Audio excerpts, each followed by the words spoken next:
اس گھر میں شہلا بہو بن کر آئے یا ملیحہ ہمیں کوئی فرق نہیں پڑے گا، لیکن وجدان کو فرق پڑے گا، ہر زندگی تو اسے گزارنی ہے۔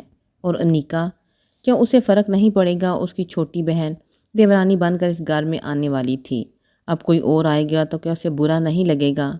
میرے کہنے پر وہ اپنے ماں باپ سے بات بھی کر چکی ہیں۔ اب تک چپ مزمل ان کی بات پر پریشان ہو کر بولے، امی آپ کو اس بات کو اس حد تک بڑھانے کی کیا ضرورت تھی؟ چلے انیکا تو میری بیوی ہے، لیکن اس کی فیملی کے سامنے مجھے کس قدر شرمندگی کا سامنا کرنا پڑے گا؟ کسی چیز کا سامنا نہیں کرنا پڑے گا۔ میں نے کہہ دیا شہلا اس گھر میں آئے گی تو کہہ دیا، لیکن جو وجدان کہہ کر گیا ہے اس کا کیا؟ بہو کیا سوچے گی؟ اس کی پرواہ ہے بیٹے کا خیال نہیں۔ وہ واضح ملامت کر رہے تھے۔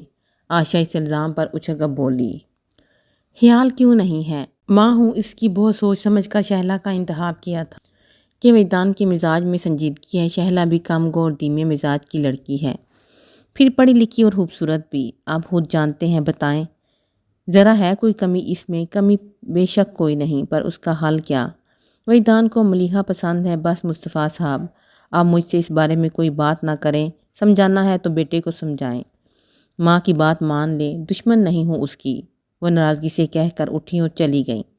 ان کے جانے کے بعد مصطفیٰ عظیم مزمل کو مخاطب کر کے بولے، ایسا لگتا ہے مزمل وجدان واقعی اس لڑکے میں انٹرسٹڈ ہے۔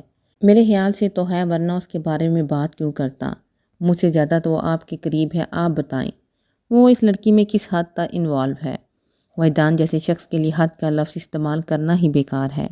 اپنی رائے دے کر مزمل مصطفیٰ نے ان کی رائے مانگی تو وہ الجھے ہوئے انداز میں بولے، پھر امی کو کیسے منائیں گے؟ مزمل نے فکر مندی سے کہا تو مصطفیٰ صاحب کہنے لگے، مان جائیں گی، ویسے اس کا رد عمل فطری ہے۔ اور دھچکا تو مجھے بھی لگا تھا، لیکن پھر میں نے محسوس کیا وجدان ملیحہ سے ڈیپلی انوالو ہے، تو خود کو سمجھا لیا کہ زندگی تو اس کی ہے، اگر ملیحہ کے ساتھ گزارنا چاہتا ہے تو ہمیں اعتراض نہیں کرنا چاہیے۔ پھر مزمل کی طرف دیکھ کر بولے، میری بیوی کو چھوڑو، یہ بتاؤ اپنی بیوی کو کیسے ہینڈل کرو گے؟ مجھے نہیں لگتا انیکا اس بارے میں مجھ سے کوئی بحث کرے گی۔ اس نے خود سنا ہے کہ وجدان کسی اور لڑکی میں انٹرسٹڈ ہے، بلکہ میرا خیال ہے اب وہ خود بھی وجدان کی شادی شہلا سے نہیں ہونے دے گی۔ مصطفیٰ عظیم نے اس کی بات پر سر ہلاتے ہوئے کہا۔ پھر مزمل اپنے کمرے میں اٹھ کر چلا گیا اور مصطفیٰ عظیم وجدان کے کمرے میں آ گئے۔ تکیہ اونچا کر کے بیڈ پر نیم دراز سامنے دیوار کو دیکھتا ہوا کسی گہری سوچ میں تھا۔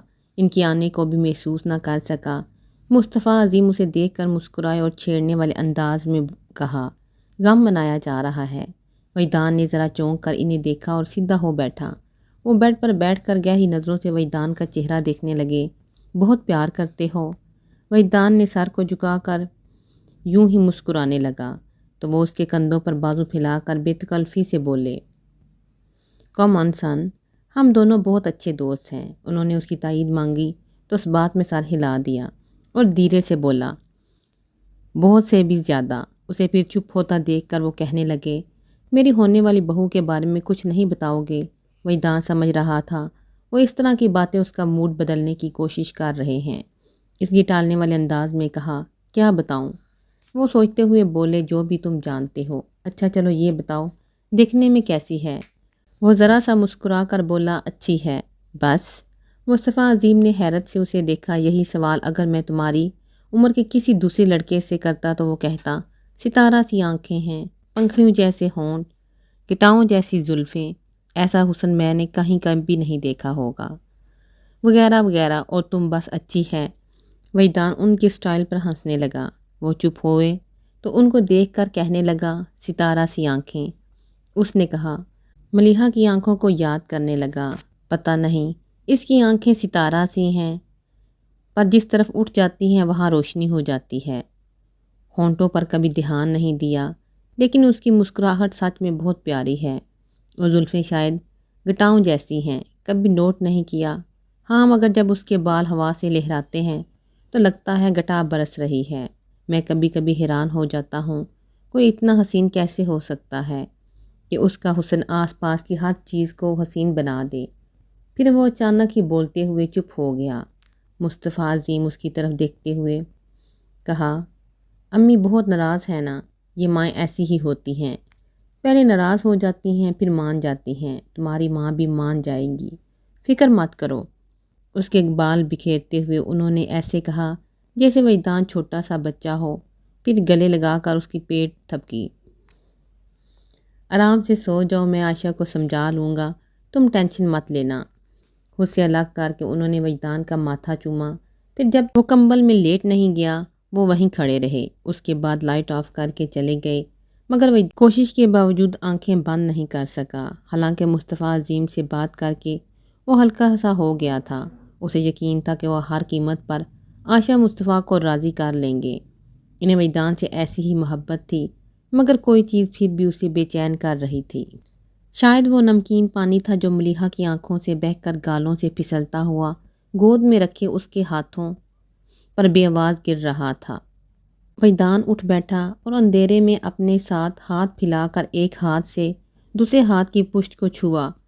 اسے لگ رہا تھا کہ کسی نے گرم سیال مادہ اس کے ہاتھوں پر انڈیل دیا ہے، مگر بابا جان کا جسم ہی ایندھن بن گیا تھا۔ اللہ کب ملیحہ کو اس گستاخی کی اجازت دے سکتے تھے؟ اس کے سامنے ضبط کرتے رہے، مگر اب غیظ و غضب ان کی ہر انداز سے جھلک رہا تھا۔ تیز تیز چیر کو آگے پیچھے جھلاتے وہ مستقل اپنے ابال کو کم کرنے کی کوشش کر رہے تھے، پر اس کوشش کا نتیجہ برآمد نہیں ہو رہا تھا۔ پھر وہ اٹھ کر بیڈ تک آئے اور اپنے سب سے قریبی ملک ناصر کو فون کرنے لگے۔ ہیلو کی آواز سنتے ہی بابا جان نے کہا، ملک میں آ رہا ہوں، اور اس کی بات سننے سے پہلے فون رکھ دیا۔ ملیحہ کے بارے میں آج تک جو بھی جانا، جو بھی سمجھا، جو بھی سوچا، سب غلط۔ ایک ہی پال میں میری بیٹی میرے لیے اجنبی ہو گئی۔ میں سمجھتا تھا ملیحہ میری مزاج آشنا ہے، وہ کبھی میری رضا کو فراموش نہیں کرے گی۔ میری راہ پر چلنا تو کیا، اس کے پیر میرے نقش قدم سے ہٹ کر کہیں نہیں پڑ سکتے۔ مجھ سے اختلاف وہ کبھی کر ہی نہیں سکتی، اور اس نے ہمیشہ ایسا ہی کیا۔ اس نے خود کو میرے ہاتھوں میں دے رکھا تھا، میں جو چاہتا اس کے فیصلے کرتا۔ ملیحہ بھی ان فیصلوں کو مانتی، بلا چوں چرا کیے۔ میرا ہر لفظ اس نے حکم کا درجہ دیا، نہیں لفظ میں نے کبھی اس کی زبان سے کبھی سنا ہی نہیں۔ بچے ضد کرتے ہیں، مگر اس نے تو کبھی فرمائش ہی نہیں کیا۔ میں نے جو دیا اس نے قبول کر لیا، کبھی پسند ناپسند کا راگ نہیں الاپا، اور مجھے یقین ہو گیا میری بیٹی میرے سانچے میں ڈلی ہے۔ ملک ناصر کے سامنے ان کے گھر کے ڈرائنگ روم میں بیٹھے اپنی بڑاس نکالتے ہوئے دیر کو تھمے، پھر دکھ سے بولے، مگر آج پتہ لگا میرا یقین جھوٹا تھا۔ میری اجازت کے بغیر اس نے ایک ایسی راہ کو پسند کیا جو مجھے پسند نہیں۔ آج اس نے اختلاف کی جرات کی ہے، اور ایک فیصلہ بھی جسے وہ چاہتی ہے میں مان لوں اور جھک جاؤں اس کے سامنے۔ وہ آچھی لہجے میں پھٹ پڑے، پھر اچانک ہی ان کا لہجہ سست ہو گیا۔ مجھے لگتا تھا ملیحہ سے زیادہ سعادت مند اور فرما بردار بیٹی دنیا میں دوسری نہیں ہوگی، اور مجھ جیسا خوش قسمت باپ اور نہیں ہوگا، مگر مجھ سے زیادہ بدقسمت باپ اور کون ہوگا جو 20 سال بعد جاننے کے 20 سال تک وہ اپنی بیٹی کو سمجھتا آیا تھا وہ نہیں ہے۔ کیا تم اس باپ کی تکلیف سمجھ سکتے ہو جو اپنی ہی بیٹی کو نہ سمجھ پایا ہو؟ میری بیٹی سعادت مند نہیں، اور کون جانے فرما بردار بھی ہوگی یا نہیں۔ وہ چپ ہوئے تو ملک ناصر سمجھانے والے انداز میں بولے، اب بھی یہی کہوں گا اظہر کہ تم بہت اچھے باپ ہو جو تمہیں ملیحہ جیسی بیٹی ملی، جسے دیکھ کر ہمارے دل میں ہمیشہ یہ حسرت جاگتی ہے، کاش وہ میری بیٹی ہوتی۔ وہ غلط نہیں ہو سکتی مگر غلط کر سکتی ہے۔ اگر تمہیں لگتا ہے اس سے غلطی ہوئی ہے تو سمجھا کر صحیح راستے پر لے آؤ، لیکن ایک چیز جو مجھے کھٹک رہی ہے۔ انہوں نے بابا جان کو دیکھا اور کہا، نور خدا محبت کرنے کی اجازت دیتے ہو تو ملیحہ کو یہ اجازت کیوں نہیں ملی؟ کیونکہ میں ملیحہ کے لیے نور خدا کا انتخاب کر چکا ہوں، اور اسے محبت کرنے کی اجازت ہے، مگر صرف نور خدا سے اور کسی سے نہیں۔ نور خدا کی کیا بات کرتے ہو؟ اس نے اس سے محبت کی جسے میں نے اس کے لیے پسند کیا۔ اس کی محبت میرے فیصلے پر تصدیق کی مہر ہے۔ اگر ایسا نہ ہوتا تو کبھی بھی میں اس کی محبت کی پرواہ نہ کرتا۔ ماں باپ کی تابعداری اولاد پر فرض ہے، اور سچ تو یہ ہے کہ اولاد ہونے کا فرض صرف نور الہدیٰ نے نبھایا ہے۔ انداز ملیحہ سے لا تعلقی والا تھا۔ ملک ناصر نے تعصب بھری نظروں سے انہیں دیکھا۔ بیٹی سے اس قدر بھی بدگمان نہ ہو جاؤ مظہر ظلم ہو جائے۔ یہی سوچ کر ملیحہ نے پہلی بار تم سے کچھ کہنا چاہا، ایک بار وجدان سے مل تو لو، پھر جو چاہے فیصلہ کر لینا۔ فیصلہ تو بہت پہلے ہو چکا ملک، اور مستحکم آواز میں بولے۔ ملیحہ کی شادی نور الہدیٰ سے ہوگی۔ میں نے اب تک سوچا بھی نہیں تھا کہ کب، مگر اب میں نے فیصلہ کر لیا ہے۔ اسی جمعے کو ملیحہ اور نور الہدیٰ کا نکاح پڑھا دیا جائے گا، اور وہ لڑکا، دعا کرنا ملک وہ لڑکا کبھی میرے سامنے نہ آئے، ورنہ میں اسے جان سے مار دوں گا۔ اصل قصوروار تو وہی ہے جو میری معصوم بچی کی سادگی کا فائدہ اٹھا رہا ہے، مگر میں ایسا ہونے نہیں دوں گا۔ خوب جانتا ہوں ان راہ چلتے لڑکوں کو اور ان کی سو کالڈ محبتوں کو۔ لڑکیاں ان کے لیے کھلونا ہوتی ہیں، لیکن اظہر فاروقی کی بیٹی کھلونا نہیں ہے۔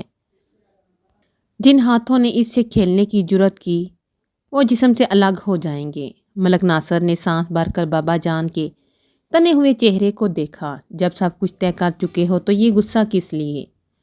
ان کی بات سن کر بابا جان کے چہرے کے آپ ڈھیلے پڑ گئے۔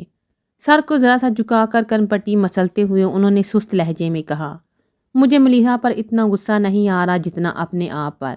جس بیٹی سے کبھی اونچی آواز میں بات نہیں کی، آج کتنی صفاقی سے اسے کہہ دیا کہ مر جاؤ گی تو دفنا دوں گا۔ اتنی بڑی بات پتہ نہیں کیسے میرے منہ سے نکل گئی۔ ملیحہ بھی حیران رہ گئی۔ بھلا کب اس نے میرے سخت لہجے کو سنا تھا؟ کبھی اس نے نوبت بھی تو نہیں آنے دی تھی۔ پتہ ہے وہ رو رہی تھی۔ وہ لب بھینچ کر چپ ہوئے، پھر کہنے لگے، بس ایک بار میں نے ملیحہ کو روتے دیکھا تھا جس دن فریال کا انتقال ہوا تھا۔ وہ ماں کی لاش سے لپٹ کر اونچی آواز میں رو رہی تھی۔ میرا دل بہت چاہا کہ اس کے پاس جاؤں، آنسو پونچھ کر اسے گلے لگا کر کہوں، ماں مری ہے مگر باپ تو زندہ ہے۔ اس طرح رو کر باپ کو تکلیف مت دو۔ مگر کیسے اسے رونے سے منع کرتا؟ اس کا رونا مجھ سے برداشت نہیں ہوا تو کمرے میں بند ہو گیا کہ اس کی روتی آنکھیں نظر نہ آئیں، اس کی بین کرتی آواز میرے کانوں تک نہ پہنچے، اور اس وقت تک کمرے میں رہا جب تک وہ روتے روتے تھک کر سو نہیں گئی۔ وہ رکے اور پھر دکھ سے بولے، اور آج میں نے اسے خود رلایا ہے۔ آج بھی میرا دل چاہ رہا تھا اس کے پاس جاؤں، اسے چپ کرواؤں، مگر آج بھی مجھ میں اتنی طاقت نہیں کہ اس کے آنسو دیکھ سکوں۔ ملک ناصر کو ان کے الفاظ اور ان کے اندر بکھرے بکھرے انداز پر کوئی حیرت نہیں تھی، کیونکہ فریال کے بعد ملک ناصر ہی وہ دوسرے شخص تھے جو اس راز سے واقف تھے کہ باہر سے سخت نظر آنے والے اظہر فاروقی اندر سے بہت نرم تھے۔ انہیں اپنی نرمی کا احساس نہیں تھا۔ کیسر فاروقی پہنچ کر بابا جان ایک پل کے لیے چین سے نہیں بیٹھ سکے، مگر اس کے باوجود وہ اپنے فیصلے پر قائم تھے۔ باقی رات انہیں اپنے فیصلے کو مضبوط کرنے میں لگی۔ نماز پڑھ کر وہ کمرے میں آئے اور دھیرے دھیرے ملیحہ کے کمرے کو جاتی سیڑھیاں چڑھنے لگے۔ دروازہ کھول کر انہوں نے نماز پڑھتی ملیحہ کی پشت کو دیکھا اور وہیں رک کر اس کے فارغ ہونے کا انتظار کرنے لگے۔ ملیحہ نے سلام پھیرا اور کہنے لگے، آج سے 3 دن بعد یعنی جمعہ کے روز تمہارا نور الہدیٰ کے ساتھ نکاح ہے۔ تمہیں جو بھی تیاری کرنی ہے آج اور کل میں مکمل کر لینا۔ بڑا فنکشن نہیں، ننیال والے اور میرے کچھ دوست ہوں گے، شاید کچھ مہمان نور الہدیٰ کے بھی ہوں۔ تم جن کو بلانا چاہو ان ناموں کی فہرست بنا کر میرے کمرے میں لے آؤ۔ اپنی بات کہہ کر انہیں ملیحہ کا چہرہ دیکھنے کی کوشش کی۔ وہ آدھا چہرہ ہی دیکھ پائے، مگر وہ آدھا چہرہ پوری رات کی کہانی سنا رہا تھا۔ بابا جان کے اندر کشمکش کی جنگ چھڑ گئی، مگر وہ اب بھی ہار ماننے کو تیار نہیں تھے، لیکن انہیں احساس تھا وہ کمزور پڑتے جا رہے ہیں۔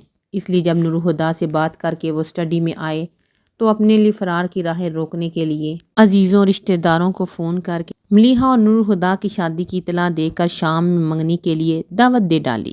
افتخار حسن اس اطلاع پر حیرت سے مبارکباد دیتے ہوئے بولے، مبارک ہو بھائی صاحب، سے یہ خبر غیر متوقع تو نہیں لیکن کافی اچانک ہے۔ آپ کو بھی مبارک ہو، اور شام میں سب گھر والوں کو لے کر آ جائیے گا۔ منگنی کی چھوٹی سی تقریب ہے۔ جان نے دانستہ ان کی اگلی بات انسنی کر دی تھی۔ ضرور، افتخار حسن نے کہا، ابھی کچھ دیر پہلے ملیحہ کا فون آیا تھا، لیکن اس نے نہ شادی کے بارے میں بتایا نہ منگنی کے بارے میں۔ بابا جان چونکے، ملیحہ کا فون آیا تھا، ہاں سمیرہ سے بات ہوئی تھی، اس نے سمیرہ کو فوراً بلوایا ہے، مگر شادی کے بارے میں یقیناً نہیں بتایا، ورنہ سمیرہ ضرور ذکر کرتی۔ ابھی تک آپ کی طرف پہنچی نہیں؟ آخر میں انہوں نے پوچھا۔ راستے میں ہوگی۔ اچھا افتخار، میں فون رکھتا ہوں، باقی سب کو بھی اطلاع دینی ہے۔ جی بھائی صاحب، اللہ حافظ۔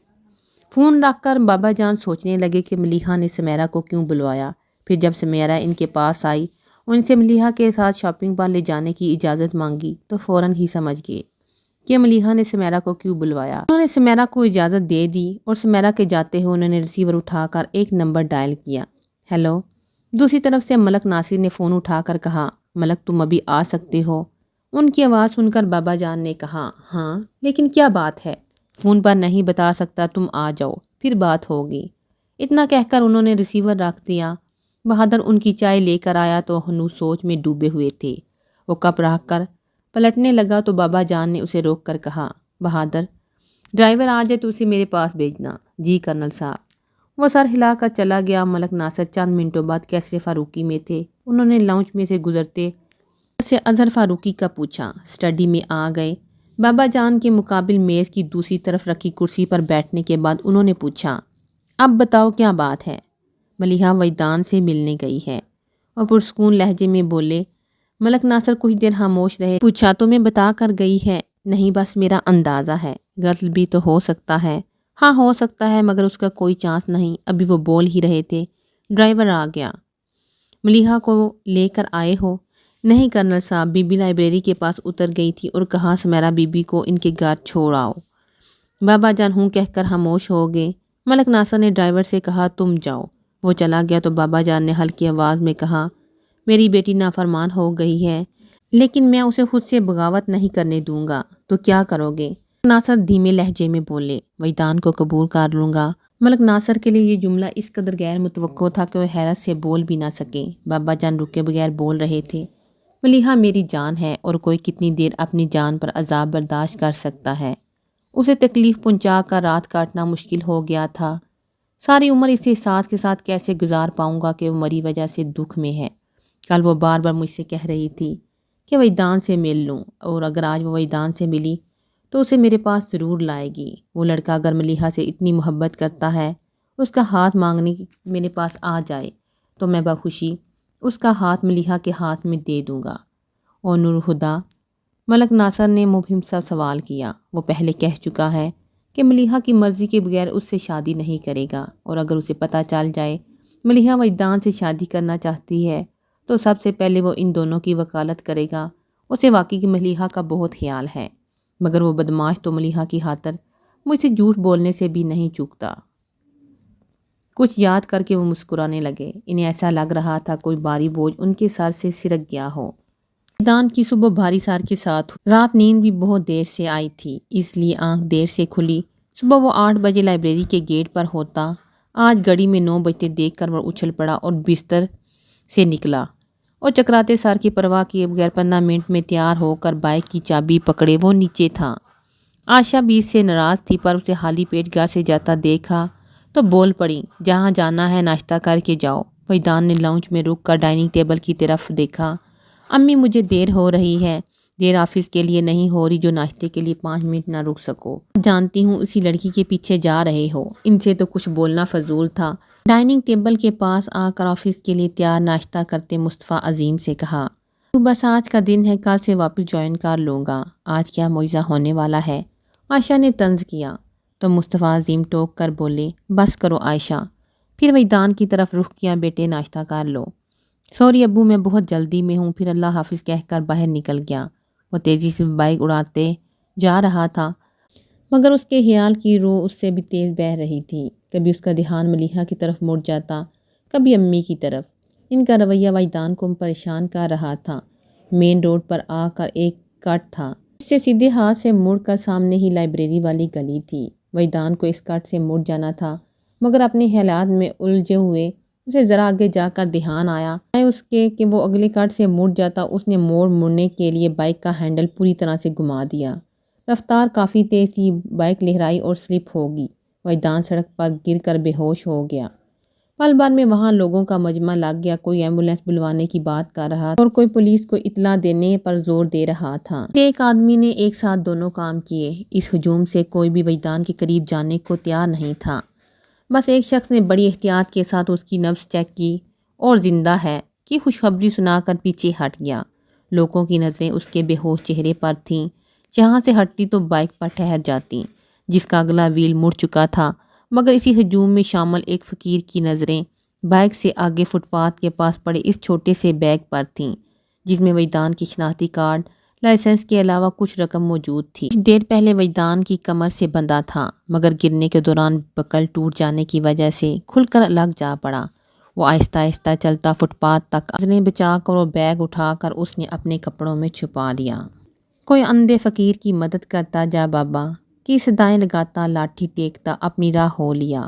کچھ ہی دیر بعد پولیس موبائل کے ساتھ ایمبولینس آ گئی۔ تھوڑا بہت ٹریفک چل رہا تھا وہ بھی رک گیا۔ یہاں کی کار بھی اس ٹریفک جام میں پھنس گئی اور اس نے پیدل چلنے کا فیصلہ کیا اور کار سے اتر گئی۔ فٹ پاتھ پر چلتے ہوئے اس نے ایک نظر جائے حادثہ پر ڈالی جہاں وجدان کو اسٹریچر پر ڈال کر ایمبولینس میں چڑھایا جا رہا تھا، مگر ہجوم کی وجہ سے ملیحہ اس کا چہرہ نہ دیکھ سکی۔